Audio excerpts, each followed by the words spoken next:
Hello, everybody. We are about to go on a journey together, and that journey is the journey of trigonometric identities. We'll laugh, we'll cry, our lives will be changed. Well, maybe they will or will not be changed, but this is seriously one of my favorite topics. I have an absolute blast doing these. I hope you, in some twisted way, can have fun with these as well. We're going to be starting off with reciprocal and quotient identities.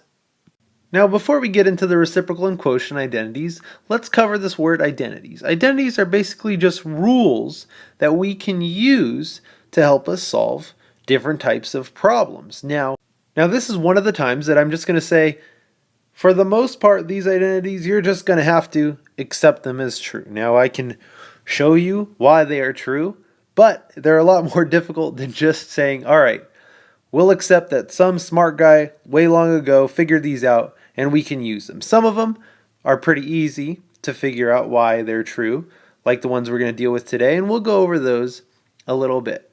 But for now, let's go ahead and get into the reciprocal identities. Reciprocal identities we've already touched on before. This would be sine is the reciprocal of cosecant, or sine theta equals 1 over cosecant theta. We knew cosine was the reciprocal of secant. That's cosine theta equals 1 over secant, etc., etc. And you can see all of the reciprocal identities here. Our quotient identities are based on our reciprocal identities, but are a little different. Here we have tangent theta equals sine theta over cosine, tangent equals sine over cosine, and cotangent equals cosine over sine. So in these types of problems, you're going to be given some piece of information, like in this case, if cosecant theta equals 7/4, and you're going to have to find out or discover something else. Find sine theta, kind of like a detective. So first off, we have cosecant theta equals 7/4. Let's look at our identities. I see my reciprocal identities here. I know that cosecant theta equals 1 over sine theta. So I could write that. Cosecant theta equals 1 over sine theta. And that's perfect because I want to find sine. So I see that this identity also includes sine. Now we know what cosecant theta equals, which is 7/4. So we could plug that in. So instead of cosecant theta, let's put in 7/4 equals 1 over sine theta. And now all we need to do is solve for sine. So we'd have to multiply sine both sides. That'll give us sine theta times 7/4 equals 1. And trying to solve for sine theta here, we could divide by 7/4 or multiply by the reciprocal 4/7. Either way, we're going to end up with sine theta equals 4 over 7. And we've discovered exactly what we wanted to find. We wanted to find sine theta. We found it. Sine theta equals 4 over 7. Let's try another one. Here we know that cotangent x equals 2 over 5 square root of 5 and sine x equals square root of 5 over 3. We want to look for cosine x. Okay, let's see what we have to work with. Here I've got cotangent x and I know sine x. Looking at my reciprocals, I have cotangent equals 1 over tangent. Well, I also have sine and I also have cosine. That doesn't look like it's going to help me that much because I don't want anything to do with tangent. Well, let's look at what gives us sine. Here I have sine equals 1 over cosecant. Again, there's nothing to do with cosecant here, so those might help. Let's go over to the quotient identities. Let's see if these might give us a better lead. Here we have that cotangent theta equals cosine over sine. Well, here I have cotangent, here I have sine and cosine. That's probably going to be a perfect fit.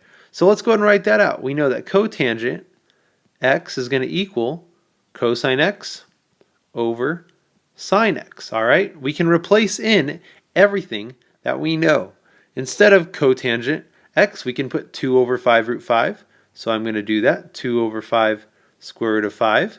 That's going to equal cosine x. I know what sine x is. That's going to be root 5 over 3. And we're trying to look for cosine x. All I need to do is solve for that right here. If I want to solve for cosine x, I can clear out my fraction here. I can multiply both sides by root 5 over 3 times root 5 over 3 on the left. These are going to cancel out, leaving me with just a cosine x over here. Perfect. Over here on the left, it looks like my square root of 5's will cancel out, and I'm going to be left with 2 over 3 times 5, or 15. And we can't simplify from there. So we've got it. Cosine x is going to equal 2 over 15.